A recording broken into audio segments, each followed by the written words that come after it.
Oke, pada kesempatan kali ini kita akan membahas terkait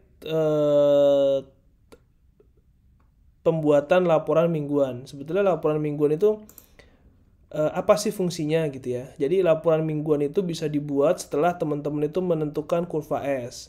Ini kurva S seperti ini yang kemarin sudah kita bahas pada pertemuan sebelumnya. Pada pertemuan sebelumnya kita sudah membahas terkait pembuatan kurva S. Ini share screen saya kelihatan ya? Kelihatan, Pak. Oke. Nah, kalau nggak ada pertanyaan terkait pembuatan kurva S, kita lanjut ke laporan mingguan.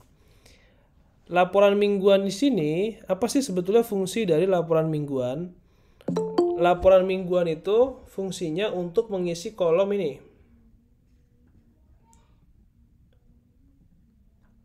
Bentar, ini saya hapus dulu aja nih. Nah, laporan mingguan itu fungsinya untuk mengisi kolom realisasi. Jadi, dua kolom di atas ini adalah kolom schedule atau rencana. Rencana di di minggu kedua itu ada progres pekerjaan 0,12, kumulatifnya 0,12. Pada minggu ketiga ada rencana pekerjaan 0,14. Kumulatifnya berarti ini ditambah dengan ini taruh di sini. Begitu seterusnya. Tambah dengan ini taruh di sini, dengan ini taruh di sini, begitu seterusnya. Lalu yang kita jadi pertanyaan itu bagaimana cara mengisi kolom realisasi? Jadi kolom realisasi ini adalah kolom yang disediakan untuk mengisi keadaan real di lapangan. Keadaan real di lapangan sehingga pekerjaan tersebut nanti bisa termonitor. Oh, ini udah lebih cepat atau lebih lambat dari rencana yang sudah kita rencanakan. Oleh karenanya ini perlu kolom realisasi. Nah, dari mana kolom realisasi ini bisa diisi? Bagi contoh di sini misalkan, nah di sini ada kolom, ini kelihatan ya teman-teman ya? Excel saya kelihatan nggak ya? Kelihatan kan, Pak? Kelihatan, Pak. Nah, di sini ada kolom realisasi. Kolom realisasi ini diisi dari mana? Kita lihat di kolom mingguan. Ini minggu ketiga, oke. Nah, ini sebelumnya saya hilangkan dulu ya deh jenis-jenis pekerjaan ya. Nah, pada kolom laporan mingguan ini di sini ada informasi terkait pekerjaan, jenis pekerjaannya apa, lokasinya di mana, waktu SPK-nya, terus juga periodenya, minggu keberapa yang akan dilaporkan di kolom ini, terus kontraktornya siapa, nomor SPK-nya berapa, hari dan juga tanggal. Itu sepertinya informasi minimum yang harus diketahui. Nah, lalu bobot dan semua item itu dimasukkan ke dalam laporan mingguan ini. Bobot dan item yang sama seperti yang ada di kurva S tadi dimasukkan ke dalam laporan mingguan ini. Di sini terdiri dari nomor, item pekerjaan, volume, dan satuan. Nah, namun di sini yang perlu digarisbawahi adalah perbedaan kolom setelah satuan ini. Di sini ada kolom bobot tetap masuk. Nah, setelah bobot ada progres minggu lalu. Progres minggu lalu ini artinya kalau kita ingin mengisi kolom minggu ketiga berarti progres minggu lalunya adalah minggu kedua gitu. Lalu ada progres minggu ini. Progres minggu ini adalah yang saat ini yang kita kerjakan. Lalu ada lagi progres sampai dengan minggu ini. Jadi akumulasi antara minggu lalu dan juga minggu ini taruh di sini. Seperti itu. Nah, lalu bagaimana cara pengisiannya? Di minggu ketiga ini, kalau kita lihat time schedule, di minggu ketiga ini sudah harus ada pekerjaan ini minimal. Pengukuran keamanan, mobilisasi, dan demobilisasi. Dokumentasi juga sudah mulai ada di minggu ketiga ini. Oleh karenanya, di sini pekerjaan ini pekerjaan minggu lalu ya. Jadi kolom ini tuh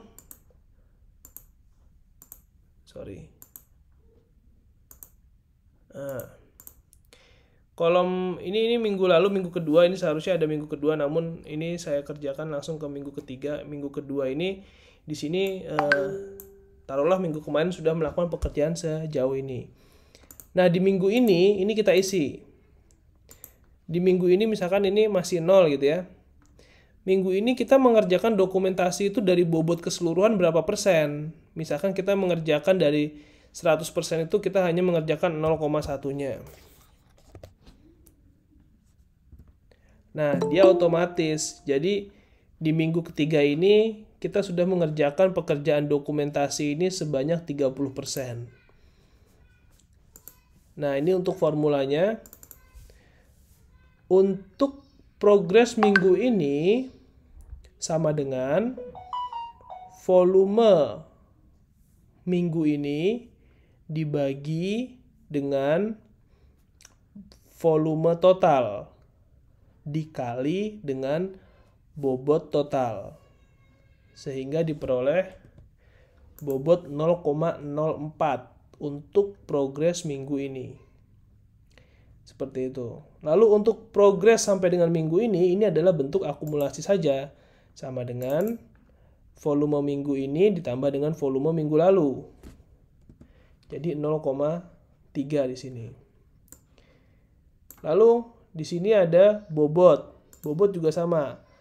Bobot ini adalah penjumlahan bobot minggu ini dengan bobot minggu lalu. Jadi bobot minggu ini 0,04 ditambah 0,07. Jadi 0,11. Nah, keterangan di sini adalah persentase dari total bobot. Jadi bobot yang sudah dikerjakan dibagi dengan bobot keseluruhan untuk item ABD dan dokumentasi ini dikalikan dengan 100. Artinya pekerjaan ini di minggu ketiga sudah mencapai pekerjaan progres 30%. Seperti itu. Lalu yang kedua, pengukuran keamanan mobilisasi dan demobilisasi. Sama nih, minggu lalu sudah ada item ini. Ini kita ada penambahan sekitar 0,1. Diperoleh bobotnya itu tadi seperti formula di atas ya, itu bisa dilihat teman-teman, nanti di video juga bisa dilihat. Ini formulanya. Lalu diperoleh hasil 0,20. Progres sampai dengan minggu ini 0,4. Ini penjumlahan ya, antara ini ditambah dengan ini volume minggu ini ditambah dengan volume minggu lalu. Lalu ada bobot ini penjumlahan juga, bobot minggu ini ditambah dengan bobot minggu lalu, sehingga di sini diperoleh total persentase pekerjaan pengukuran itu ada 40%, sudah 40%. Begitu juga dengan yang lainnya, misalkan contoh ya, di sini minggu lalu pekerjaan perpipaan ini masih 0, belum ada progres pekerjaan. Minggu ini sudah kita mau mulai pekerjaan, misalkan ini ada kontrak kita 55 meter, minggu ini tuh kita bisa masang sekitar 5 meter. Taruhlah 5 situ. Ketik aja langsung 5 seperti ini. Nah, kalau ini sudah kita format, tabel-tabel ini, dia otomatis. Kalau kita mengerjakan 5 meter, otomatis bobotnya adalah 0,01. Volume sampai dengan minggu ini adalah 5 dan juga bobot untuk minggu ini adalah 0,01. Artinya pekerjaan tersebut sudah terselesaikan 9,091% dari total pekerjaan. Begitu juga dengan yang lainnya. Yang kolom yang saya beri warna kuning ini adalah kolom yang tinggal disesuaikan dengan pekerjaan yang ada di lapangan.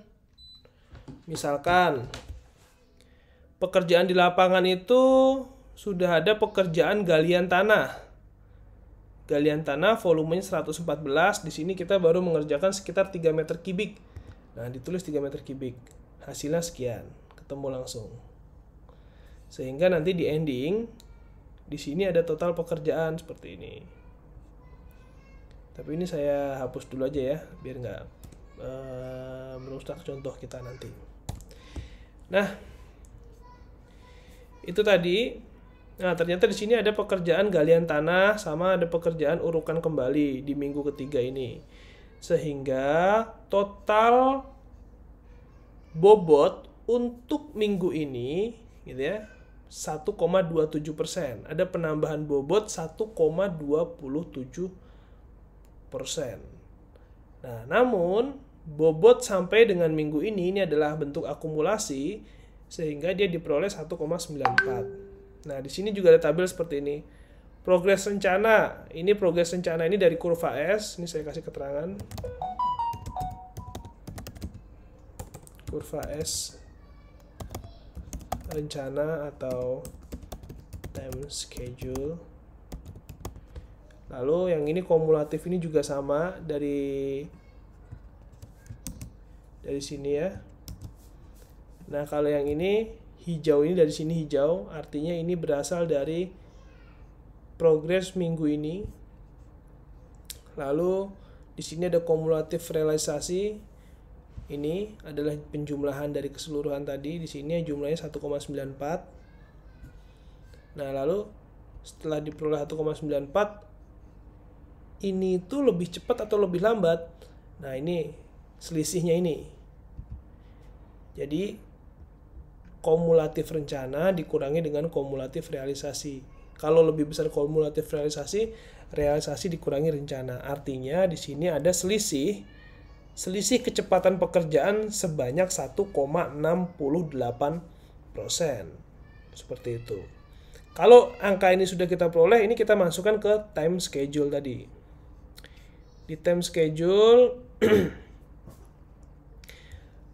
realisasi 1,27. Kita lihat di sini.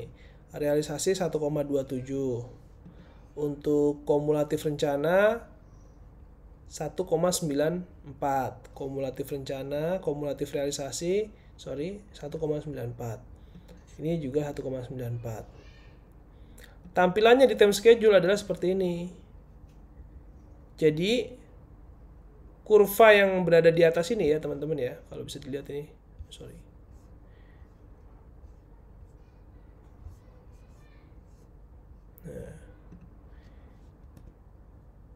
Nah, kurva yang berada di atas ini berdasarkan angka yang ini nih, kumulatif ini. Karena dia posisinya berada di atas rencana, ini kita kasih,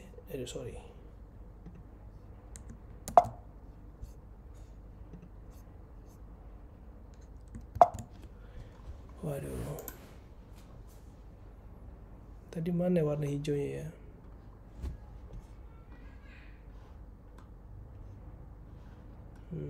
Ini kita close dulu deh. Don't save.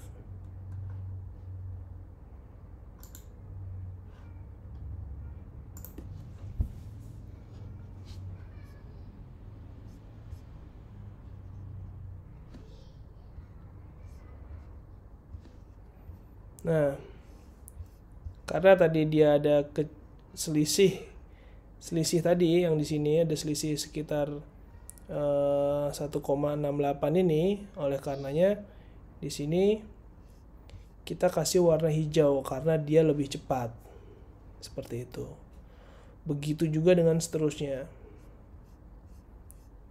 Semakin banyak lebih cepatnya ini ya, misalkan di minggu keempat lebih cepatnya lebih banyak, otomatis hijaunya lebih besar. Artinya pekerjaan kita ini lebih cepat dari yang kita rencanakan di minggu tersebut. Kita lihat lagi di minggu berikutnya, lebih banyak lagi, lebih cepat lagi. Wah, ini bagus nih kurvanya kalau seperti ini. Artinya kita nggak telat sesuai dengan jadwal. Tapi kalau kita telat posisinya, jadi telat itu nilai selisih tadi lebih kecil daripada rencana. Kalau di sini kan di realisasi kita 52, ternyata di rencana hanya 5. Nah, itu posisi kurvanya hijau. Tapi kalau misalkan kebalikan, di sini harusnya 5 tapi kita baru 3%, posisinya dia di bawah merah nanti. Jadi kelihatan progres pekerjaan itu. Oke, sampai sini teman-teman, ada pertanyaan mungkin? Ya, Pak Todit. Ya, silakan. Pak, boleh di-share nggak Pak untuk kurva laporan mingguan yang tadi gitu Pak? Nanti saya share videonya ya. Boleh videonya nggak apa-apa. Itu soalnya ada nama filenya, Pak? ada nama perusahaannya soalnya. Oh, baik. Rahasia, Bram, rahasia. Enggak sih. Nanti saya share videonya kok. Gitu. Jadi nanti tinggal formula-formulanya aja sekalian ikuti gitu. Tapi formula tersebut itu bukan untuk dihafalkan ya. Namun kalau kamu logikanya sudah dapet gitu ya, kamu bisa memahami, itu nggak akan pernah lupa gitu. Jadi ini minggu lalu itu ini, bobot itu artinya ini. Terus minggu ini itu berarti adalah penjumlahan dari minggu lalu ditambah dengan yang minggu ini. Seperti itu tuh pasti langsung auto connect gitu. Iya Pak, siap. Paham ya? Jadi nanti terkait progres mingguan itu bisa dibuat dengan template sesuai yang nanti saya share ini videonya. Jadi untuk mengisi realisasi dan kumulatif realisasi itu kita menggunakan laporan mingguan. Dan laporan mingguan itu dibuat setiap minggu gitu. Kita melihat progres di lapangan. Hari ini kita melakukan pemasangan hidran, total hidrannya ada berapa misalkan tempat kalian? Ada 10. Kita baru pasang 4, ya udah 4 itu berapa persen sih bobotnya? Nah, seperti itu. Gitu ya. Silakan yang lain kalau ada pertanyaan. Ya, Fauzan, gimana Fauzan? Baik, terima kasih Pak Dodit. Pak, untuk tugas manajemen proyek ini kan untuk kelompok saya itu benar-benar real ya Pak Dodit ya untuk proyeknya Pak. Nah nanti misalkan sampai di waktu UAS proyeknya itu belum selesai, apakah kita tetap seadanya Pak untuk kurva S-nya sesuai dengan progresnya sampai di UAS itu, atau mau direkayasa sampai selesai Pak Dodit? Direkayasa aja, yang penting rekayasanya logis. Ya. Kan ini untuk tugas simulasi latihan ya. Ya. Oke, baik. Makasih Pak Dodit. Jadi perlu diingat juga teman-teman, manajemen proyek ini, skema seperti itu bukan untuk kalian hafalkan. Kalau kalian hafalkan, saya yakin kalian nggak akan pernah hafal. Tapi kalau misalkan kamu pahami, itu mau proyeknya mau dirubah bentuknya seperti apapun, itu pasti bisa menyesuaikan gitu ya. Apalagi sekarang banyak juga software-softwarenya gitu. Kalau kamu nggak paham basicnya, akan kesulitan dengan software-software tersebut. Nah, yang menjadi penting di sini adalah bagaimana kalian memaknai bagaimana proyek tersebut bisa terkontrol. Karena nanti kalian itu ke depannya adalah di level-level manajer gitu. S1 itu levelnya manajerial. Artinya kalian harus bisa memahami, melihat kondisi di lapangan gitu ya. Progres pekerjaan di lapangan itu dituangkan ke dalam suatu grafik atau report. Jadi kalau rapat itu nanti yang dibahas bukan udah berapa pipa yang dipasang gitu, bukan. Tapi udah berapa batang pipa yang dipasang, munculnya udah berapa persen gitu ya. Karena si manajemen proyek ini nanti kaitannya sama keuangan juga gitu. Kadang kalau proyek nilainya besar, itu termin pembayarannya itu biasanya bukan pakai nanti kalau udah beres baru dibayar. Nah, modalnya habis nanti kalau kayak gitu. Ada juga biasanya progres pekerjaan itu dibayarkan based on progres di lapangan. Jadi kamu boleh nagih proyek ketika pekerjaan itu sudah 40%. Terus nanti 80% boleh nagih lagi, baru 100% nagih lagi, gitu kan bisa. Jadi kamu pekerjaan sudah mencapai 40%, ditagih 35%, sisanya untuk retensi. Lalu tergantung kontraknya. Ada juga yang 40% ditagih. Maksudnya satu paket pekerjaan itu ada berapa termin gitu ya. Paket 40%, 80%, 100% artinya itu ditagih selama 3 kali. Kalau proyeknya besar banget gitu ya, contoh temen waktu itu ada pekerjaan pembuatan pelabuhan, itu progres itu ditagih bukan 40% lagi, namun per 5% ditagih. Pekerjaan mencapai 5% nagih. Pekerjaan mencapai 10% nagih, 15% nagih. Karena modalnya sangat besar. Kalau misalkan tidak dikucuri modal seperti itu, nggak sanggup gitu. Gambarannya seperti itu. Itu fungsinya di manajemen proyek. Selain untuk tagihan, dilihat juga dari situ. Nanti orang lapangan tinggal ACC nih, si pengawas, udah bener belum pengawasan di lapangan seperti itu? Kalau sudah betul, approve, dikeluarkan dana gitu. Jadi kita nagih bukan berdasarkan, wah ini udah nih omongan, nggak ada bukti real gitu ya, nggak bisa. Tapi omongan, bukti real, dan progres pekerjaan. Dan itu ditandatangani oleh si kontraktor dan juga si owner. Kalau kedua belah pihak sudah approve, masalahnya di mana? Nggak ada masalah gitu ya. Seperti itu. Ada pertanyaan teman-teman? Silakan. Oke, izin bertanya Pak. Oke, Rifki, silakan. Ya, jadi tadi kan terpisah ya Pak untuk formatnya itu. Seandainya digabung itu Pak, kan kita misalkan pekerjaan selama 3 bulan, ada planning gitu ya Pak. Plan, terus nanti bawahnya itu tinggal, misalkan planning bobotnya 0,2 gitu. Terus selesai dalam 1 minggu atau dalam 5 hari. Jadi langsung isi di bawahnya, jadi bisa kelihatan gitu Pak untuk grafik antara plan sama realisasinya. Boleh seperti itu Pak? Bisa aja, cuman pastinya kalau misalkan kalian buat, saya share screen dulu. Nah, kalau misalkan seperti itu, format Excel-nya ini kan berbeda nantinya. Dan laporan mingguan itu, selain mingguan ini ya, ini yang tadi, laporan mingguan ini setiap minggu buat. Progres pekerjaan ini juga setiap minggu buat. Gitu. Jadi, tadi kan kita baru sampai segini, hijau di sini ya, terus segini, terus naik. Nah, itu mengikuti laporan mingguan tadi, sehingga ini tuh nanti ke bawah buat terus. Misalkan ada 10 minggu ya, 10 kayak ginian, tapi kan dia cuma copy paste aja, upgrade seperti itu. Tapi kalau misalkan itu dibuat di bawahnya, format Excel ini berubah nanti, atas sama bawah beda, yang atas dikecilin, yang bawah ikut mengecil, nggak sesuai sama kebutuhan. Kalau yang saya alami, yang paling enak itu ya kayak gini, pakai sheet, lalu ini dibuat ngelink nih. Nah ini kan saya buat ngelink ya. Jadi realisasi di sini dia ngelink sama mingguan M268. Jadi kalau di mingguannya dirubah, sini juga ikut berubah. Seperti itu sih. Gitu Rifki. Tapi kalau nyaman mau digabungin ya nggak ada masalah. Itu kan hanya teknis saja ya. Oke, yang lain ada lagi? Mungkin kelompok 3 Pak bisa dicek Pak untuk yang di videonya Pak, untuk yang kelompok 3. Termasuk kita ada yang realisasi juga Pak. Kelompok 3.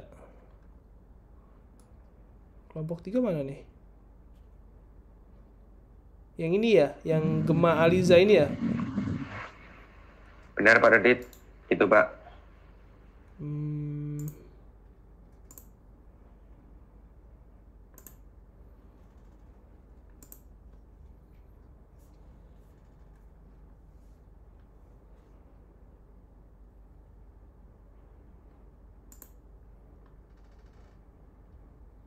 .200 mega ya, lumayan.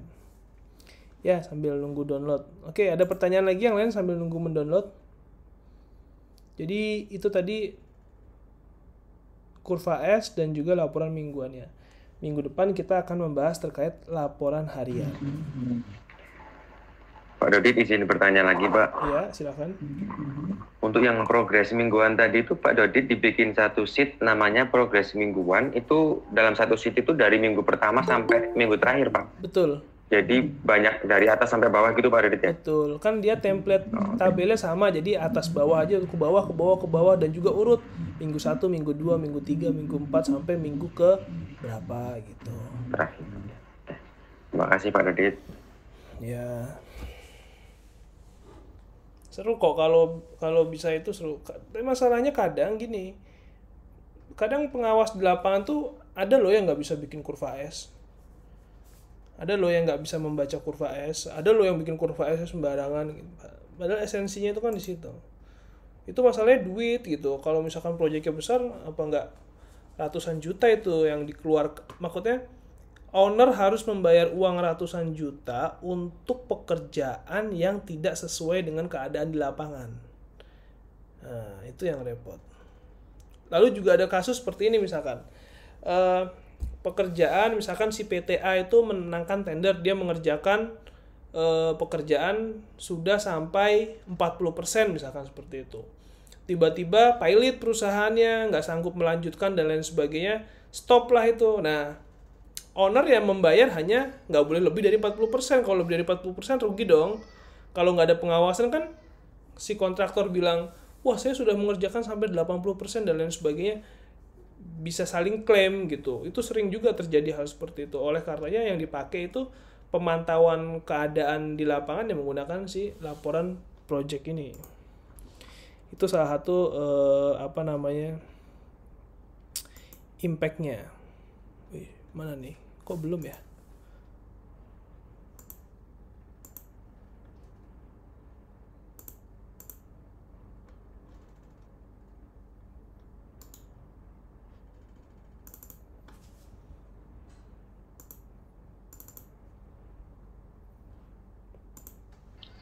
Assalamualaikum warahmatullahi wabarakatuh.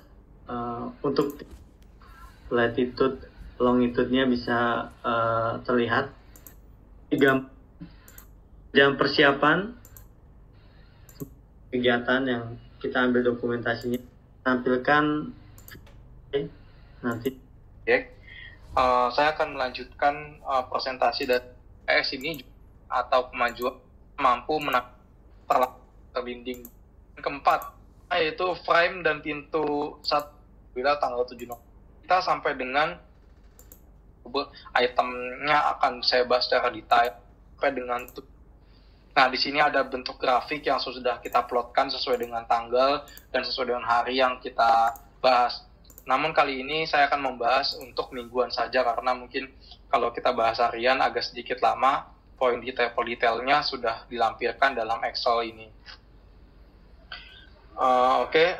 Selanjutnya seperti yang saya bilang tadi, saya akan menjelaskan kurva S khusus yang mingguan. Di sini tetap pekerjaan pintu air drainase yang tadi sudah saya jelaskan ada 7 di mana di lapangan terima kasih kepada Pak Dodit selaku dosen dari manajemen proyek. Oh ya, ini bagus kelompok ini sudah sejauh ini ya. Namun saya belum melihat ininya tabel laporan mingguannya. Jadi tabel laporan mingguan itu perlu. Kalau kalian sudah bisa membuat serangkaian itu kalian benar-benar paham gitu ya. Tadi itu oke lah ya, laporan mingguannya, kurva laporan mingguannya sudah oke, namun tabelnya seperti apa gitu ya. Itu nanti disesuaikan dengan tabel yang saya buat tadi. Harusnya link and match antara si tabel dengan kurva yang dibuat sehingga tidak ada miss gitu. Karena yang ditandatangani nanti sama si pengawas itu atau si owner, jadi owner itu nanti diwakilkan oleh pengawas itu ya nggak ada masalah gitu ya. Owner punya pengawas lapangan gitu, boleh. Itu adalah laporan mingguannya dan juga time schedule-nya itu lebih cepat lebih lambatnya tadi itu. Seperti itu. Jadi tadi laporan kelompok 3 sudah baik, namun perlu ditambahkan report mingguannya gitu ya. Baik Pak Dodit, sebenarnya tadi sudah ada laporan mingguannya, cuman formatnya belum sama ya Pak, mungkin dengan Pak Dodit ya Pak? Tadi ada ya? Coba. Kayaknya belum ada deh, Jan. Sampai dengan kerjaan 4 harian akan menjelaskan. Belum ada kok. Langsung muncul angka-angka laporan mingguan. Baik Pak, nanti untuk yang contoh dari Pak Dodit akan di-share ya Pak? Iya, nanti akan saya share itu. Ya. Jadi teman-teman di manajemen proyek itu, jadi kadang gini ya, kalian kalau misalkan belajar dari internet kadang tuh ya memang bagus sih, cuman kadang kalian akan bingung ini dari mana gitu, nggak bisa terkonfirmasi gitu. Itu tadi saya berikan contoh paling sederhana supaya teman-teman bisa memahami dan juga bisa melihat tabel kurva itu manfaatnya dalam suatu proyek itu di mana sih gitu loh. Ya tadi seperti contoh-contoh yang saya sebutkan tadi ya, dia buat tagihan, buat melihat progres pekerjaan secara real, itu menggunakan hal tersebut. Kalau kita tidak menggunakan itu akan kesulitan gitu ya. Mau bikin tagihan 40%, dilihat dari mana gitu kan. Pandangan orang berbeda-beda, tapi kalau dengan kurva S seperti itu, ini besi 10 batang loh dipasang loh ya, 10 batang tuh nilainya berapa persen, itu muncul di kurva S seperti itu. Memang biasanya tuh proyek-proyek konstruksi, proyek-proyek yang banyak itemnya gitu ya. Tapi kalau misalkan kayak pekerjaan, saya sering mengerjakan pekerjaan di industri gitu ya. Contoh misalkan pekerjaan semacam ini contohnya. Mana ya? Misalkan contoh pekerjaan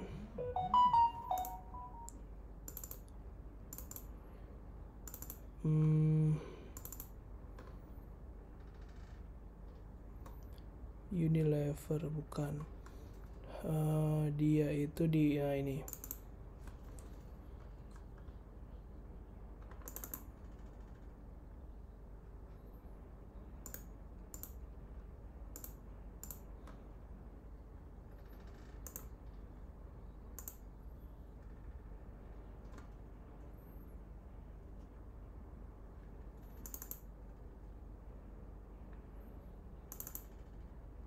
Nggak mau kebuka ya. Bentar.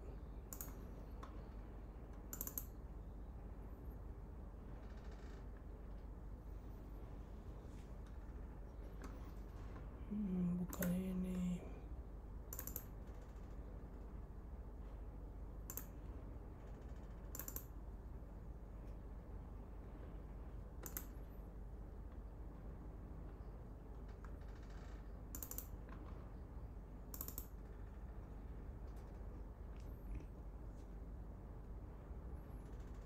Nah, misalkan pekerjaan seperti ini ya.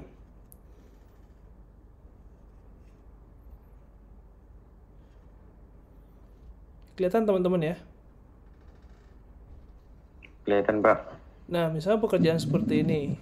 Kadang kalau yang tidak familiar dengan manajemen proyek, dia nggak minta tuh kurva S, laporan mingguan, dan lain sebagainya. Di sini kan pekerjaan ini garansi lama pekerjaan aja sampai nggak dituliskan gitu di sini tuh. Biasanya kan kalau proyek yang sudah terbiasa, maksudnya owner yang sudah terbiasa atau developer gitu, pasti dia menggunakan manajemen proyek itu ketat sekali. Nah, di sini dia nggak menjelaskan lama pekerjaannya berapa lama gitu. Lama pekerjaan berapa lama. Jadi ya udah begini dibuat aja. Gambar-gambar dibuat jalan sesuai dengan existing di lapangan. Dan kelemahannya apa? Dia nggak bisa mengontrol gitu. Pekerjaan kita di minggu kedua ini sudah dapat berapa persen? Kamu kerja lebih cepat apa lebih lambat? Gitu. Nggak ini apa namanya, nggak ke-record, sehingga ya udah taunya jadi aja. Kalau kayak gitu banyak miss-nya. Wah, itu kita mengerjakannya nggak rapih, itu juga nggak bisa terlihat. Dokumentasi pengerjaan juga nggak bisa dilihat, nggak bisa di monitor. Itu bentuk project yang kurang sesuai gitu. Namun ada nggak yang seperti itu? Ada, dan banyak gitu ya. Jadi yang saya ajarkan buat teman-teman ini adalah bentuk project yang sesuai dengan kaidahnya gitu ya. Jadi kalian mengerjakan proyek itu ada tahapannya seperti itu yang betul, menggunakan kurva S, laporan mingguan, laporan harian gitu. Wah Pak, ribet Pak kayak gitu, ya nggak pakai kayak gitu aja bisa, ya memang bisa. Bahkan kadang kalau biasanya itu yang nggak pakai kayak gitu karena si perusahaan tuh nggak memahami hal tersebut. Sama halnya tadi, itu level manajernya itu dia nggak bisa membaca kurva. Nggak bisa dia membaca kurva S kayak gitu. Makanya dia nggak minta, yaudahlah nggak usah pakai gitu. Padahal nominalnya sekitar 250 jutaan ya. Artinya ya kadang perusahaan ada yang menganggap hal tersebut ya itu mah sedikit atau gimana, nggak perlu pakai kurva-kurva gituan, nggak ada masalah gitu. Tapi ada juga developer yang misalkan nilai 80 juta dia minta ini harus pakai kurva S dan lain sebagainya, sudah ada audit, ada ISO dan lain sebagainya, harus ada seperti itu juga nggak masalah. Artinya ketika kalian bisa membuat time schedule dan progres pekerjaan seperti itu, mau dihadapkan dengan project apapun kalian siap seperti itu. Sampai sini ada pertanyaan teman-teman, silahkan. Mungkin bertanya Pak, sebenarnya yang ngebuat kurva itu apa kontraktor atau engineer di perusahaan atau siapa Pak sebenarnya Pak yang seharusnya buat kurva S itu? Oke. Jadi yang seharusnya membuat kurva S itu adalah si kontraktor. Misalkan ada si owner ya. Misalkan saya owner, Rifki ini kontraktor. Sebagai owner, saya kan ngeluarin uang ya. Saya ngeluarin uang. Saya maunya terima jadilah. Kamu kalau punya rumah, bangun rumah, ada pemborongnya. Wah, saya maunya rumah saya jadi begini, nggak mau ribet gitu. Namanya punya uang kan bebas ya. Jadi sebentar.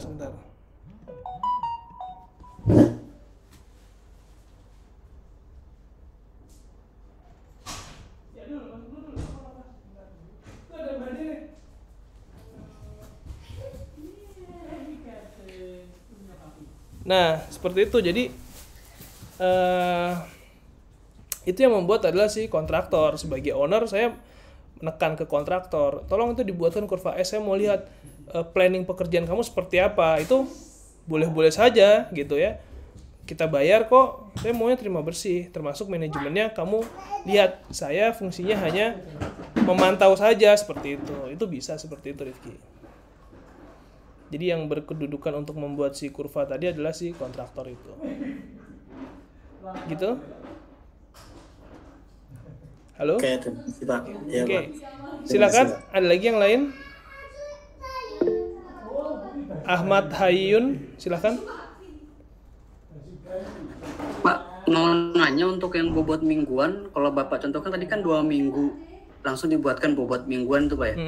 Kalau yang per minggu ada 8 minggu itu per 2 atau langsung 8? Per minggu. Minggu pertama, minggu kedua, minggu ketiga, minggu keempat, 5, 6, 7, 8. Jadi di minggu, misalkan gini, di minggu ke-7 itu ada progres pekerjaan apa, itu kebaca di situ. Oh iya, baik Pak. Gitu ya.